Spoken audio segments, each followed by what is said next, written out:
Alright, welcome to our third session. I welcome you all over here once again. I'm Yilman Ansari. Today we're going to talk about the nuances, the clarity that we need to bring out.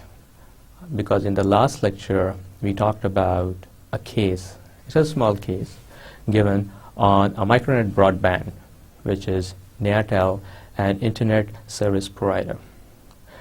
Today we're going to talk further about that case and that we'll see that how we can apply the concept of case study methodologies to solve that issue at hand. So with that, let's continue. The first thing that you come across when you analyze a case is about a question that is given at the end of the case. Normally, questions are given. However, that is not always the case. Some of the times you can see a case study without any question given at the end. However, to make things easier, questions are given. And that gives students a sort of a focused approach on what to focus and how to solve that issue at hand. So, in this slide, if you can see, we talk about how to analyze case. And for that, the first step towards that is understanding a question. First, we have to read the question, you have to understand the questions in the backdrop, in the background of the overall case information given. So that means it's very important, most important rather, to read the case over and over again before actually you read the questions.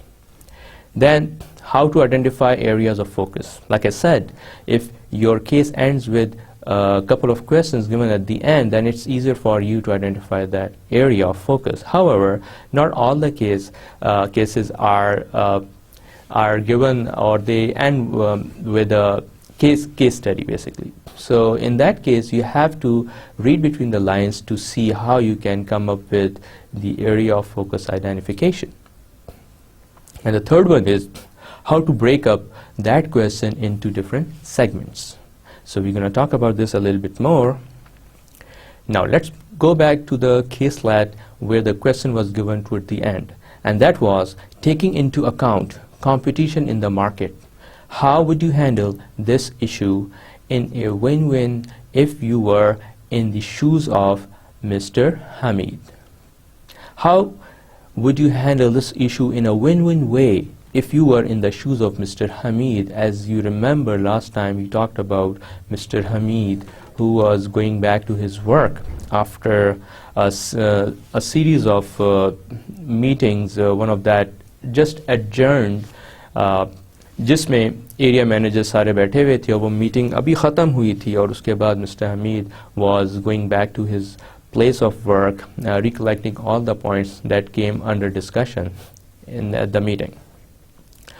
And then we see there was this email, a print of email that was placed on his desk, and हमने वो फिर we read that email that was from one of the customers facing some issues with the warranty related matter regarding the UPS, which is also installed along with the router.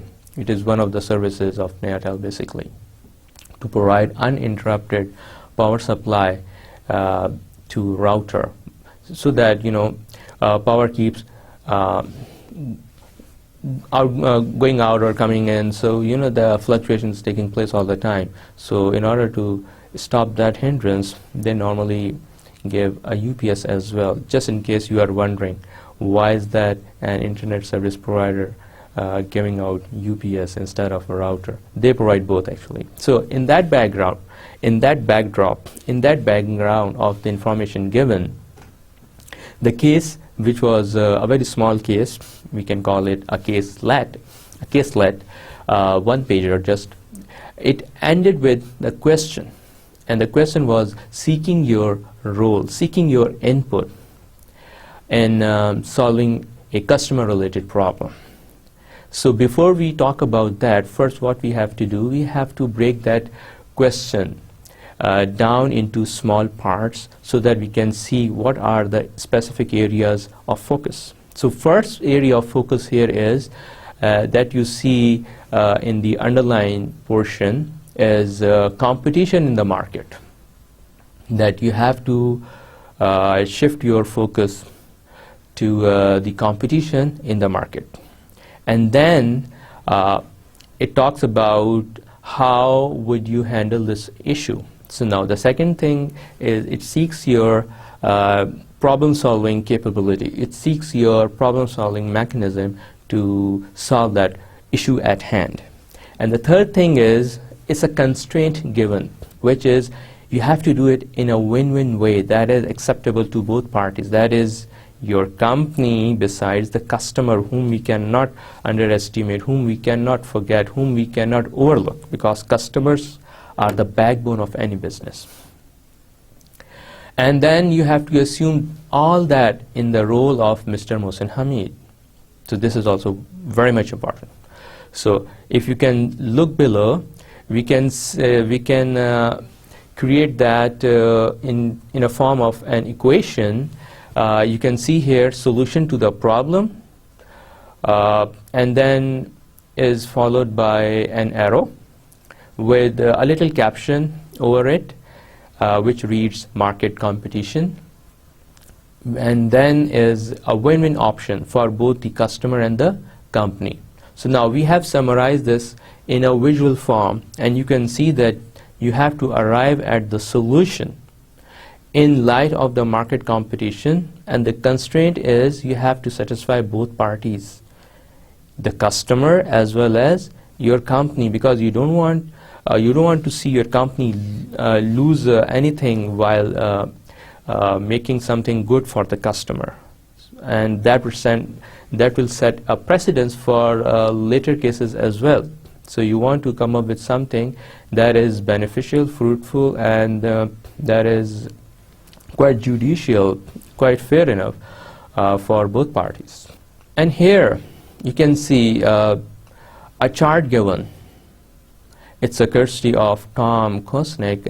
He has created this quadrant where you can see on the x-axis are the short-term, unknown, and the long-term partnerships mentioned that you can expect from your customer, whereas on the y-axis are mentioned the different types of commitment level that customers might have with the company for its products and services, and they are normally categorized into three categories.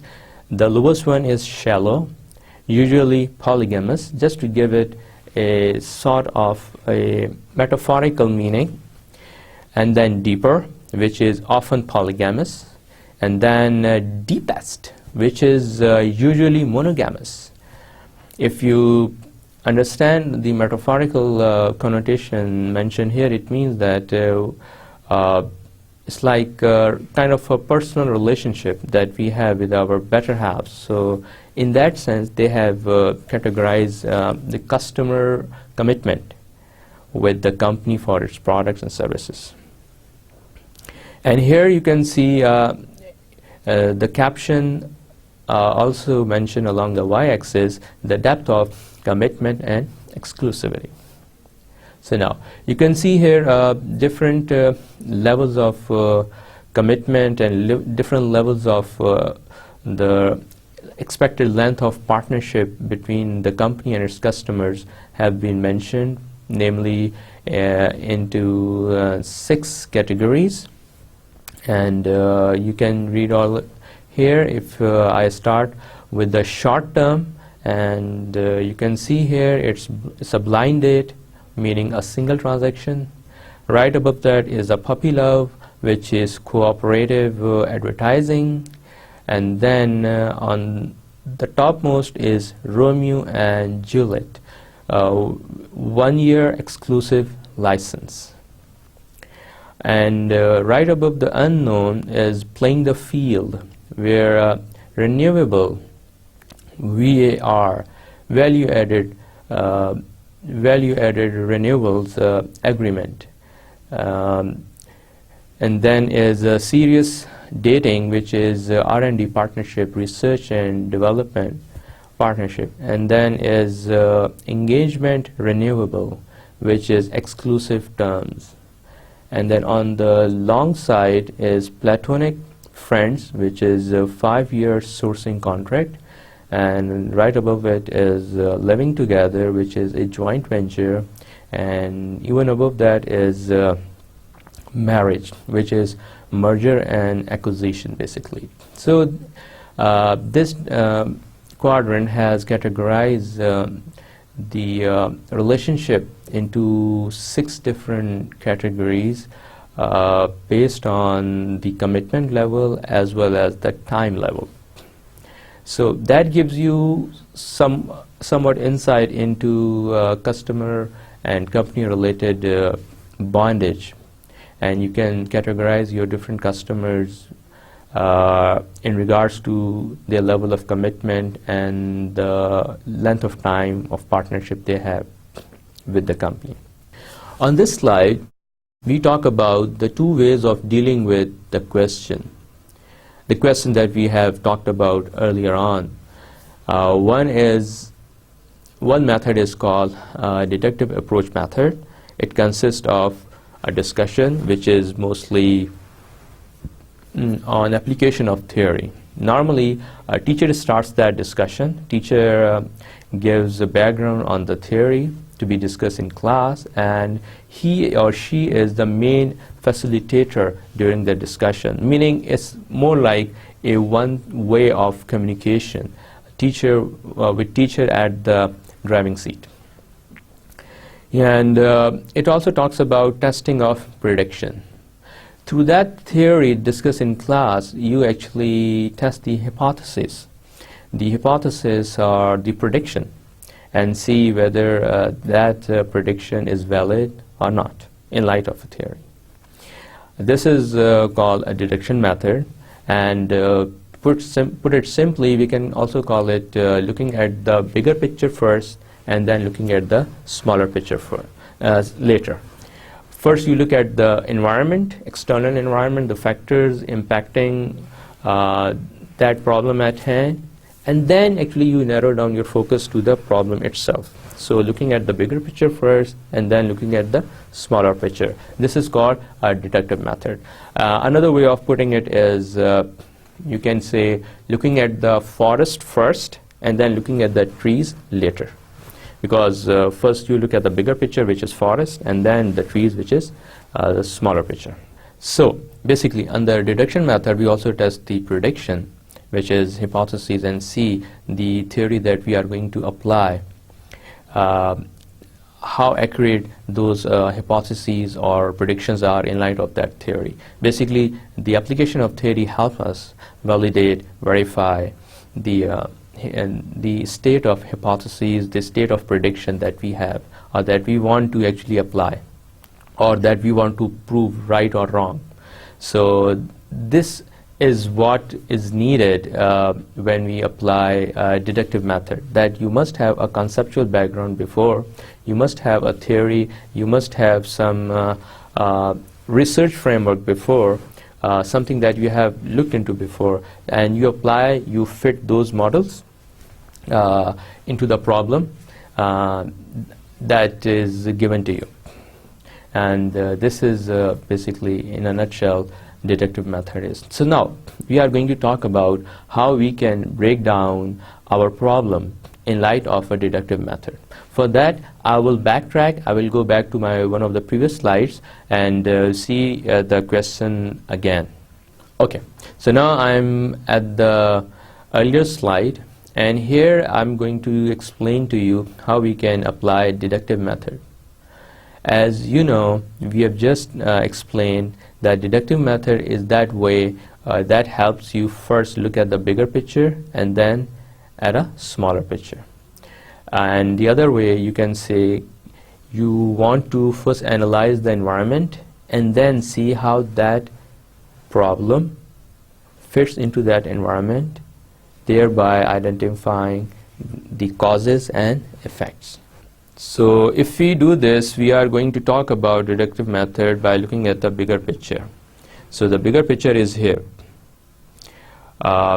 Solution to the problem and the market competition.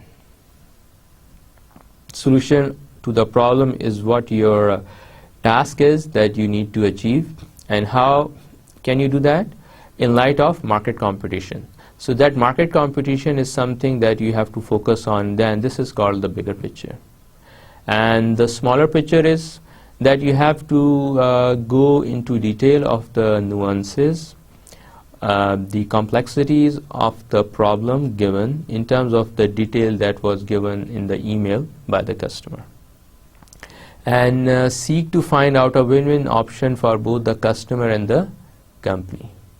So if you allow me, we can say that the market competition is something that you need to first analyze, and that market competition is the one that is prevailing in the internet service providers industry, particularly to that company's immediate external environment in terms of its competitors, those who are its rivals, those who are giving it a direct threat, and see how the nature of competition exists in the market before you actually talk about coming up with a solution to satisfy the grievance of the customer. So this is a bigger picture, and then this is a smaller picture where you have to come up with a win-win solution. So if you allow me, we can write here cause and effect.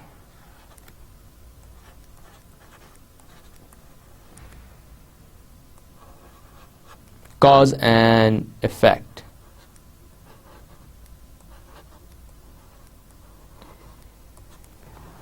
By eliminating causes, you can drive down to the main problem, identify the main problem, because a problem might be a result of different causes, and going down to the root cause of the problem would actually help you identify what's the main reason that this problem is occurring, this grievance on the customer end occurring. So that way you can come up with a corrective measure, and that's the first step. So to be in a win-win position, you have to first identify the cause and effect. So in both cases, whether you apply deductive method, looking at the bigger picture first and smaller picture later, or the vice versa under inductive method where you look at the smaller picture first and the bigger picture later, you still have to focus on cause and effect when it comes to this portion. Now we go forward to our earlier slide where we were before coming here, deductive approach, and here we're going to talk about how we are going to analyze the question under this deductive approach. Here's a worksheet A given, and what I'm going to do is come up with a possible approach by applying deductive method. So basically we make two columns. One is named as bigger picture, and the other one is named as smaller picture.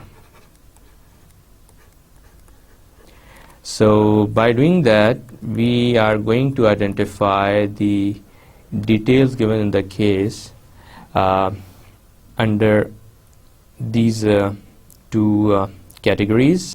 So now we draw a line here as well just to differentiate them.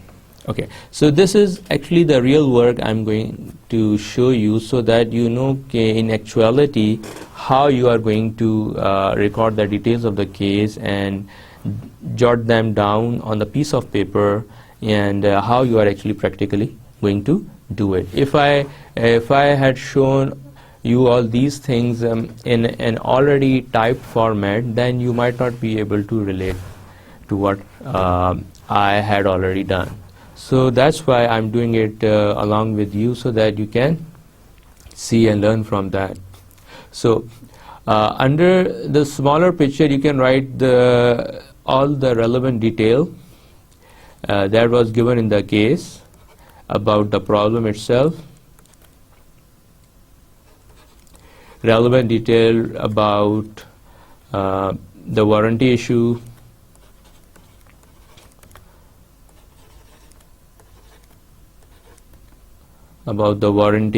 basically, and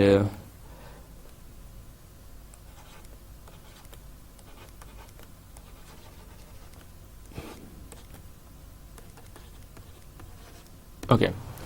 So, and under bigger picture, you have to do a certain market research, market analysis in terms of the competitors of Nayatel.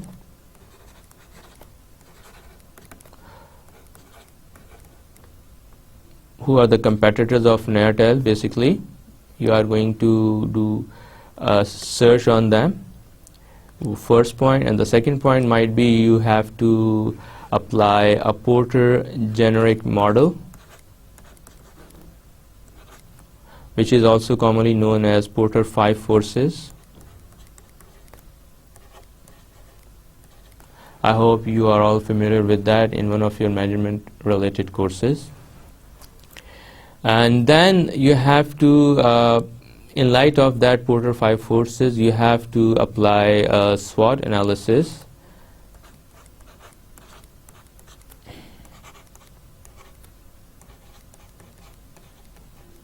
And this SWOT analysis has now been improved upon, as a little T has been added to it. I will talk about this T later as well. So competitors, how are you going to find the information on competitors? By competitors, I mean the rivals of Nayatel, what kind of services they are offering, at what prices, their tariff rate, and then you can come up with a good comparison in terms of what's the market in general exists out there. And in light of Porter 5 forces, when you apply all those 5 forces, which include threat of substitute, bargaining power of buyer, bargaining power of seller, barrier to exit, barrier to entry. So these are the ones.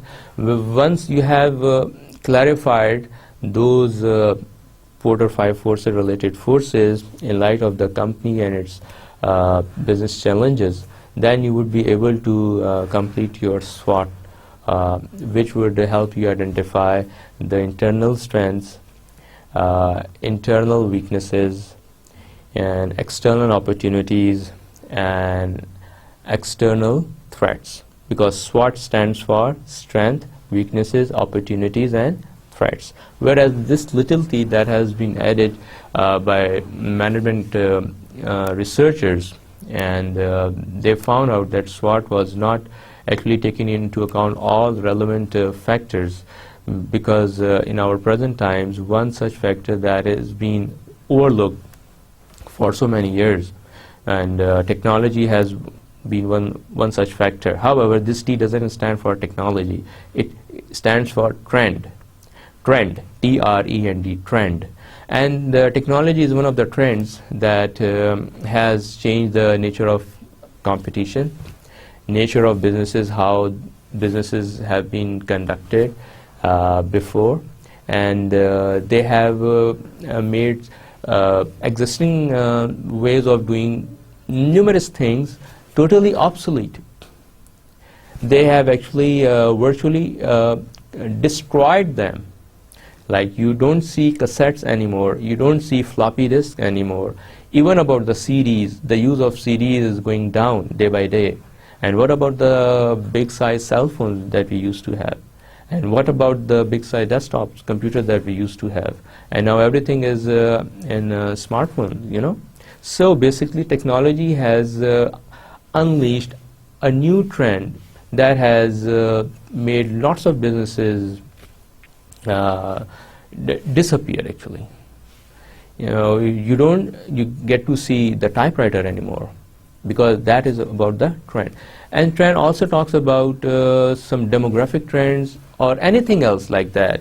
Demographic trends, if I talk about, then I would talk about the decline in population that is taking place all over the Europe, as well as in Japan. And as a result, that has some threat to their fashion brands out there because their youth is aging. Unka youth budha hota ja raha hai. And as a result, the prospects for those foreign brands to sell their products to their target market is actually declining. So this is also something that you need to cover under trend. So in order to understand this tool, SWOT analysis, when we talk about trend, we talk about something that does not pose a direct threat to your business. However, indirectly, the threat is quite as relevant as anything else. And by looking into account that factor, you can see how it's going to affect your future prospects of running your business successfully, and how you can come up with risk mitigation strategies. So that's why this is very important to do external analysis. So in the case of, now coming back to the case, in the case of Nayatel, so you first have to analyze in which kind of market it exists, and what are the nature of competition there in terms of market forces, in terms of competitive forces, in terms of threat of a substitute, in terms of the bargaining power of the customer, which is your buyer, those who are your internet users, and what other bargaining power that you can have, that you can use or that you can utilize for the benefit of your company's long-term sustenance. So these are the things that you need to look into, and to put it all in just a nutshell, I would say external environment analysis talks about getting the broader picture of how your business exists and operate before actually you deal with the problem, because in light of that external environment, the solution that we suggest, chances are more likely that that solution is going to be as much relevant. So that's why we talk about external environment. So that is a bigger picture, and we have mentioned here competitors, Porter 5 forces, and in light of Porter 5 forces, you have to do your SWOT analysis, where you talk about strengths, weaknesses, opportunities, and threats. And then in a smaller picture, you are going to write down all the detail that is given in the case pertaining the user grievance, कि उसकी शिकायत क्या थी, what was the user complaint, and all that relevant detail about the warranty issue, जो कि उसकी major complaint थी. अच्छा जी, इतना हो गया. So now, अब आपने क्या करना है basically? You have to, once you have noted down all these factors, and then you have to carry out an internet search, because there are certain things which might not be readily available to you. So for that you have to do a good internet search to find out the information on Nayatel's competitors, their competitive pricing, their competitive offering, and the nature of the market forces that exist there, and see how you can understand the whole market competition. ये इसका मकसद होता है external factors को analysis करने का. The analysis of the external environment helps you understand, helps you create a realistic picture about how things are out there. उसके बाद आपने Porter 5 forces को study करना है. Then you have to apply those Porter 5 forces to Nayatel's business in terms of nature of the competition that is defined under 5 different forces that Michael Porter has defined. In terms of bargaining power, आपकी as a internet service provider क्या bargaining power है? And what are the bargaining powers of your customer, your target market? And then you talk about barrier to exit and barrier to entry. क्या आपकी industry में आपके competitors का आना आसान है? क्या इसमें investment के लिहाज से, if I want to be like an internet service provider, would I want to spend less money or more money to be a competitor? For example, there are companies where in order to be a competitor, it's not that easy. For example, you cannot be a airplane manufacturing company quite easily. उसके लिए बहुत ज़्यादा investment की ज़रूरत है. So in that extreme case, the barrier to entry is quite high. अच्छा, barrier to exit. कि जी क्या ये business अगर नहीं चल रहा, so can you just wrap it up overnight and leave? If you have made so much investment that it's very difficult for you to leave. So barrier to exit भी जो है, sometimes it's higher, sometimes it's not that higher. So it just depends on the nature of the business in terms of the investment, in terms of the stakes that you have got. So ये इस तरह आप उसको analyze करेंगे. And then threat of the substitute. What do you think about the future in terms of technology's impact on the internet? Yes, आजकल जो है because of 3G and 4G technology and the internet feature found in majority of the smartphones has enabled users to use internet directly without any service. And the telecom operators have become the internet service providers as well. So this is the threat of the substitute basically, जो कि आपको नजर आ सकती है market में. Relevant detail की बात करते हैं under small picture. आप फिर you will go back to the case and you will because you have already jotted down all the relevant information there, and I don't think that would be a big problem for you to actually understand those issues. क्योंकि उसमें वो सारी चीज़ें already given in the case, जिसमें जो that detail actually will help you analyze कि इस problem के पीछे cause क्या है, because the main thing that you have to do is to identify cause, कि why did it happen, और उसके लिए हम एक concept use करते हैं, उसको बोलते हैं asking 5 whys. क्या बोलते हैं उसको? Asking 5 whys. इसको कहते हैं asking 5 whys. अगर मैं यहाँ पे लाइन लगा दूँ because now you are talking about something about how to identify cause and effects. और cause and effects को identify करने के लिए हम क्या use करते हैं? We talk about asking 5 whys. 5 whys. ये 5 whys क्या होते हैं basically? So how do we identify a cause for a particular problem? For that we apply a tool developed by a Japanese quality expert, and he named that tool, in English it is asking 5 whys. And what are these 5 whys? These 5 whys actually are a series of interrelated questions that helps you narrow down to the main root cause of the problem. By asking those interrelated series of 5 questions or so, that is not to say that 5 is the fixed limit. It's not a fixed number. It could be more or less. But 5 questions are more likely to give you a holistic approach of identifying the cause for a particular problem. So for that, when we ask those 5 interrelated questions, we can narrow down to the root cause of the problem. तो वो जो हैं आप वो लिखें और वो फिर आप देखें कि what might be the real or root cause of the problem. So asking 5 whys developed by that Japanese quality expert is a tool that we can use to solving actually to identify the cause and effect and see how better we can come up with a solution to satisfy a customer.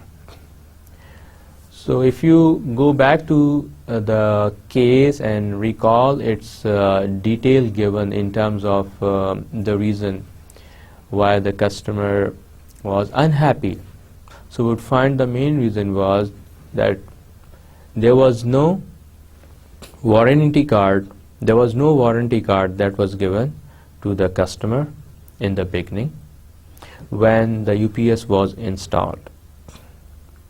And then what happened was the UPS got burned. So these are the two starting points for you to apply asking 5 whys. So the first question might be, why was the warranty card not issued to the customer at the beginning of the service when the UPS was installed? And the second question might be, which is now the logical progression of the first question and logically linked to the first question, that who was responsible for giving the warranty card to the customer? And the third question might be, why did he not give the card? And that question you can expand it a bit more in terms of what was the reason he did not carry a warranty card with him while visiting the facility of the customer. While he is at the customer's place, why did he not carry the warranty card with him before leaving his office?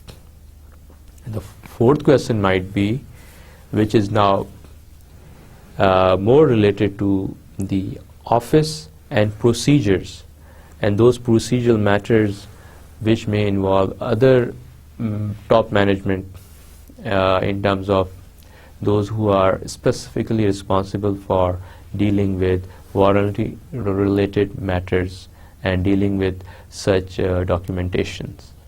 So why didn't they put that in their SOP, which is a standing operating procedure? So that might be a fifth question.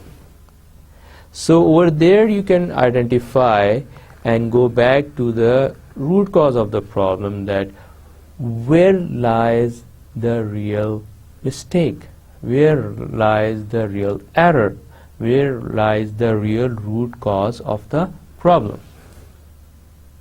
So that's how you can apply the 5 whys.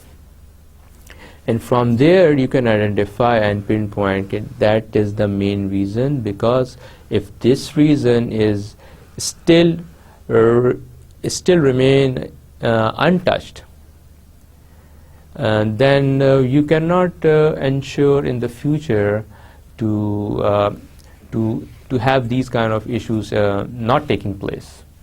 And in order to keep those or prevent those issues from surfacing in the future, you have to identify the reason why it happened. And from there you can take a disciplinary action. From there you can suggest how you can correct that measure and see how it would impact future dealings with the customers. By identifying that cause, you now what you do, you now isolate that cause and look into the detail of that cause in terms of other related factors within your organization. And from there you can come up with a logical explanation for why this event occurred. So that's how we can apply the 5 whys and see how better we can come up with a good win-win situation.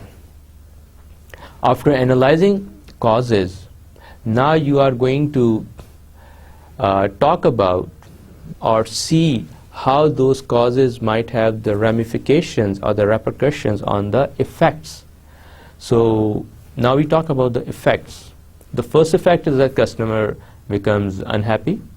Customer becomes quite worried or cautious about the credibility of the organization in terms of dealing with the customers and living up to their commitment that they have made through the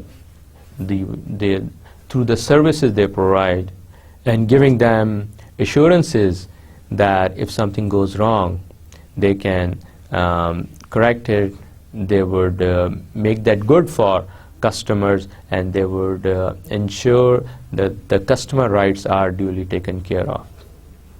For that, the effect portion, you cannot avoid losing a customer.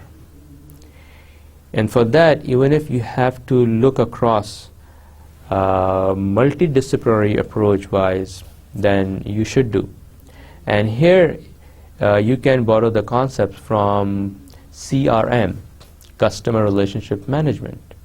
And in Customer Relationship Management, the concept of customer satisfaction is very, very important, and the whole organization's operations are built around achieving the maximum customer satisfaction. And when something happens out of control, that is also called force majeure, beyond your control. So how to deal with that issue? Meaning, crisis management, how can you do that? For that, in CRM, Customer Relationship Management, 3 R's are mostly talked about. 3 R's. The first R stands for regret, that you must apologize to the customer. The second R stands for reason, that you must give the reason, and should be the genuine reason. You must accept your mistake, and you must justify why it happened. Obviously, the burden of acceptance is on your part because it's your mistake. So you must give the reason why the problem occurred, deliberately or indeliberately. And the third one is reward. How can you make customer happy? In exchange for that, whatever happened to the customer, what else can you do in a good way to make amends for that, to negate the effect of that by doing something extra for the customer, which is called reward. And when you apply this model of 3 R's, then you can see how better you can come up with different options in terms of reaching a win-win settlement between the customer and your company. So in light of 3 R's, you can come up with different options of satisfying a customer. Option A, option B, option C, or as the case may be, or as many options that you may think of. And then you can debate on them in terms of their effect in achieving that objective, that the customer remains satisfied, remains happy, and without leaving your company's services. Because the word of mouth is something which is very terrible for any service providing company. Because that customer who's unhappy might go around telling lots of other potential or existing customers, and as a result, he or she would end up breaking away lots of customers from you. And in the market, a poor image would appear about the service of your company. So that's why it is very important that you deliberate on the options available in light of 3R to come up with something that is most important and most relevant to satisfying the needs of the customer. This is really important. So with that, we have just covered the deductive method of solving a case study. Now, here are some important links that I would like you to check and see the relevant models in light of looking at the bigger picture and then looking at the smaller picture. The first link talks to you about strategies for a positive corporate culture. The second link talks to you about market development strategy, how to analyze your external environment, and what are the checklists involved in that. So that is really important when you analyze any external environment. So these are the tools which are given. They come in handy to create a market development strategy. So knowing these tools would help you better understand and observe when analyzing the external environment. And the third one is related to the financial part of that. We have already shown that link in our last session, which is KF Knowledge Bank. Over there you can go and see how you can use some finance related tools which can help you with your financial analysis or the related information given in the case. And the fourth one is about strategy into action. That how can you put strategy to work? This is really important when it comes to strategy formulation, when it talks about corporate strategy, competitive market strategy, and so on. Because in case studies, remember this thing, and this is really important, that when we talk about business-related case studies, they talk about numerous aspects of a problem, which might be related to marketing, as well as finance, as well as HR, as well as your corporate strategy, as well as your supply chain, as well as your branding strategies, as well as your product development strategies, accounting procedures and practices, and so on. So there's hardly a case that one can say is totally confined to one area of research or one area of expertise, because it's just like a genuine real business problems that we talk about, real business issues that we talk about.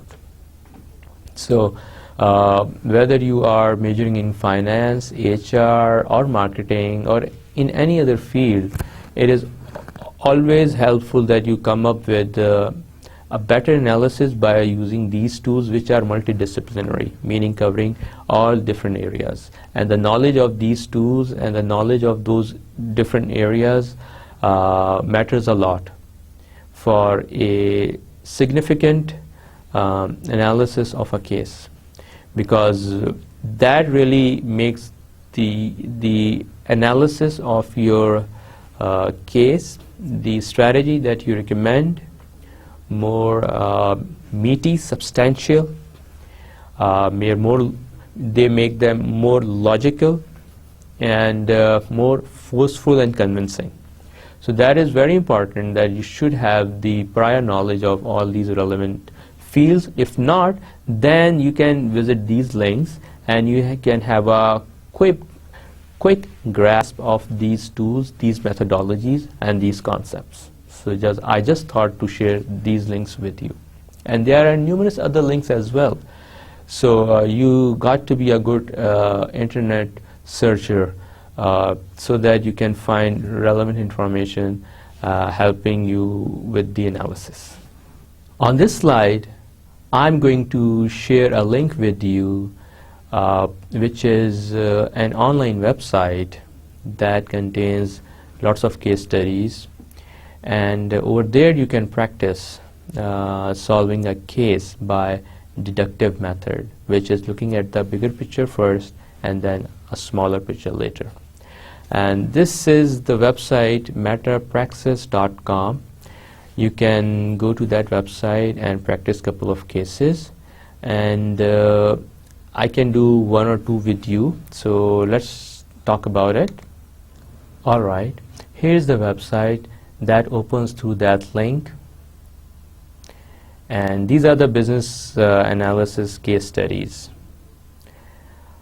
You can see here a couple of case studies given, which you can read, and then you can apply a deductive method of solving or analyzing different cases.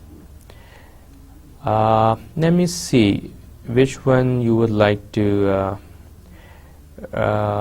read with me. I think we'll go with the second one here.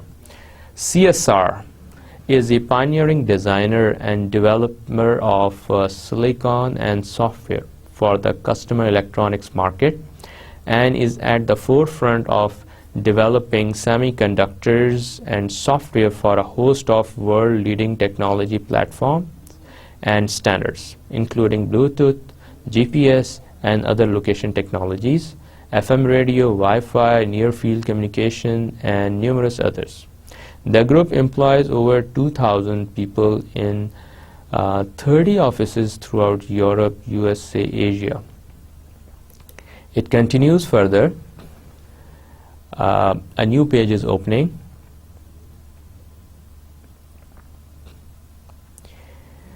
Throughout Europe and USA and Asia, with the revenues of 845 million pounds in 2011, and is a constituent of the FTSE 250 index, which is actually Financial Times stock exchange index. Challenge delivering insight to the board. CSR operates in a fast-moving consumer-based market where speed of decision-making and action can be critical. So now, here the brief overview is being given on that company, which is CSR. CSR is continually looking for ways to improve the timeliness and quality of its financial and business analysis, particularly ways to increase levels of automation, thereby shifting the focus from preparation and delivery of data to the provision of more insightful analysis, which in turn can facilitate timelier decision making. A quick process approach they are seeking for timely decision making. CSR had a wealth of data, but existing reporting was often time consuming and labor intensive to produce. Now here they are talking about the real business challenge or the problem at hand, putting great pressure on an overstretched finance department. As a result, finance department is overworked. As a result, the existing reporting was often a document of record rather than a document of action. So क्या होता है, formality का काम हो रहा है और उसका कोई practical output नहीं निकल रहा, क्योंकि वो is just like a file work is taking place, not just about something that you can act on. So project क्या था इसमें?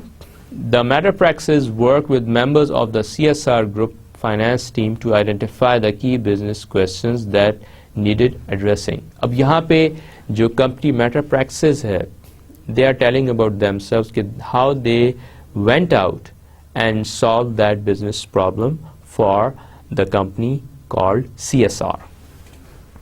Data sources were identified and rapidly integrated into a business analysis database linked to an interactive analysis dashboard. अब ये complicated terms आ रही कुछ business related, so you must have a good understanding of these things, because in business field, when it comes to different cases, their analysis, familiarity with these concepts are already assumed by your teacher that you must develop. If you don't have any idea, then you must use the internet, search there and find out the different meanings of these technical terms, jargons, and so on. Production of a redesigned board pack was automated within 2 months. A scenario planning tool was then developed to enable easy evaluation of investment decisions, and this was used in the long-range planning process within 4 months of the initial project kickoff. So basically they are talking about how they came up with a solution to that problem. Or for that, if you see, they said they worked with the members of the CSR group finance team to identify the key business questions that needed addressing. वही बात, cause and effect. उस पे फिर आपने have to apply the 5 whys. ठीक है? This is what they did actually. Then data sources were identified. From where data is coming, they track it down back to the source of the origin from where data was coming. and rapidly integrated into a business analysis database linked to an interactive analysis dashboard. Dashboard is basically something that you look inside the car. You can see in the car, you can see over there, red indicators are telling you about the present state of the car, and based on that information, you can decide whether you can take your car on a long drive or not. Likewise, the real-time information is displayed on a screen, which is called a dashboard in any company, regarding its production, its operations, its finance, its market research. All those key indicators are flashed on the screen for the management to take ready actions in terms of identifying any problems or make quicker decisions on about the future undertakings on the future projects, or to identify if there is any problem that needs correction. So, production of a redesigned board pack was automated within 2 months. उन्होंने एक product बनाई जिसको उन्होंने automate कर दिया 2 months में. A scenario planning tool was then developed to enable easy evaluation of investment decisions, and they came up with a tool that helped the company with its investment decisions. Scenario planning basically is like a what-if analysis tool. It talks about plan A, plan B, plan C, plan D, plan E, plan F. Okay, what can go wrong? What can be the options available out there? What if this doesn't work? What if that doesn't work? Then what would you do? You know, it comes up with a different combination of series of expected occurrences. इसको क्या बोलते हैं? Scenario planning. It helps with the in advance preparation for any unexpected occurrence or any unexpected outcome, जिसमें आप अपने risk को lessen down करते हैं. You mitigate your risk. A scenario planning tool was then developed to enable easy evaluation of investment decisions, and this was used in the long-range planning process within 4 months of the initial project kickoff. अब देखिए उन्होंने cause and effect को identify किया. Based on that, they identified the real cause, and based on that, they came up with a solution. They developed a new product, and that product would help the top management with their quick decision making regarding investments, and that product was operational within 2 months of time. As a result, what was the benefit of that? Delivery of insightful reporting and analysis to the board has been accelerated. वो accelerate हो गया and transformed, enabling improved and more focused inputs for strategy making, including real-time trend and scenario evaluation. उससे क्या हुआ कि real-time business environment में जो indicators आपको real-time में आपको inform कर रहे हैं about your sales, your orders, the prices of different inputs, your capacity planning, your production planning, your procurement policies in terms of your suppliers' lead time, ki how much time would they take to supply a particular component to you and all that. So ये सारी चीज़ें जो हैं ये आपको software के through जो है प्रोसेस करके different scenarios and their evaluation, making it easier for you. The time taken for the finance time to produce management and board reports has significantly reduced, and the quality and insightfulness of these reports has significantly improved. Preparation time कम हो गया और जो उनकी quality है for decision making वो increase हो गई. Isolating the key messages and presenting the likely future performance scenarios clearly. और उसकी वजह से क्या हुआ? Now you can have the visibility throughout the complexity of your business, both internal as well as your external environment, and you, without losing the visibility of those key indicators, you can come up with a decision that is more effective, dealing with all different related information which is presented to you in the shortest possible time. और वो real time में आपको provide कर रहे हैं. with different key indicators in different scenarios. So उससे आपको अपनी risk mitigation में भी आसानी हो जाएगी. When the business restructured following the acquisition of Zoran, उन्होंने एक small company को खरीदा, उसका नाम है Zoran. Reporting structures were quickly adapted in order to maintain the historical context. And as a result, उन्होंने क्या किया, जो उस कंपनी के जो procedures थे, उन्होंने उसको भी जो है अपने adjustment के साथ incorporate कर लिया, so that they also become part of their existing process. So this is just one case study, a real-time case study I wanted to share with you, where it talked about how this big picture and looking at the smaller picture concept could be considered. And they came up with a product which was an answer to their business challenges, and those business challenges were all covered under a bigger picture. So this is just one example I shared with you regarding the case study analysis. With this, we come to the recap of today's session. We talked about how to analyze case study questions by breaking them up into different segments. And then we talked about deductive method, how we look at bigger picture first, and what are the key things that we need to consider in terms of market competition, and how that market competition is affected, which can be covered through two tools we talked about. One is Porter 5 forces, and the other one is SWOT analysis. And then the last thing that we just talked about was how can we apply deductive method. So for that, we actually took a real case. We went to a website, and over there we analyzed how that company came up with a solution to a problem, the problem of one of their clients, and that they did. And over there we were able to identify the process of deductive method applied there.